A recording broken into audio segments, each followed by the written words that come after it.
Do you feel the vibes?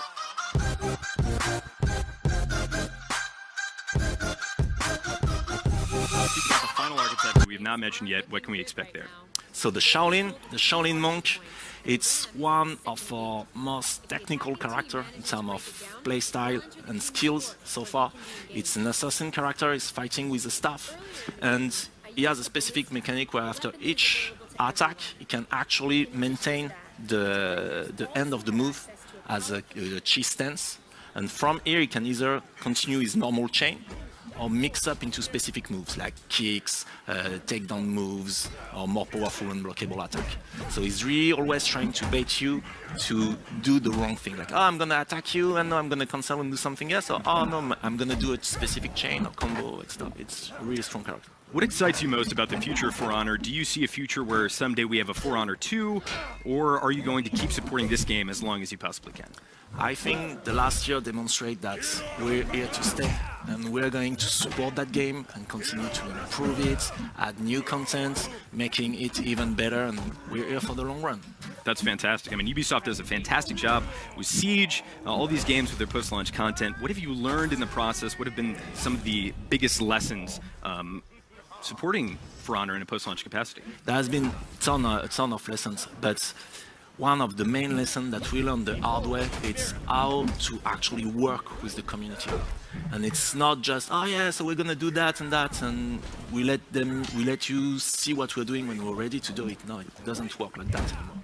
No, we need to have a real discussion with the player on what do they think with the game, with the current state of the game, what are the priority, how do they see the game evolving, and work with them into this direction. And that has been a really strong learning for me. So that's why, for example, we have our own Twitch show every week, every Thursday at noon East, where we answer live any question that is posted in the chat, etc. We expose what our roadmaps, what feature we're currently developing, etc. Because we want to have that discussion with the players.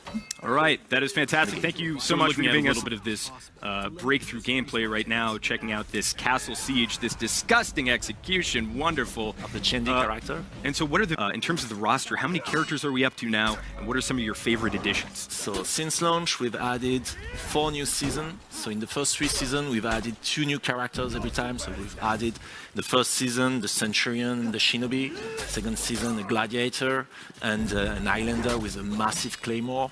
And in the third season, we've added a Shaman, kind of really dirty and tricky character, one of my favorites, and the Aramusha, like kind of a standard running archetype with 2 katanas.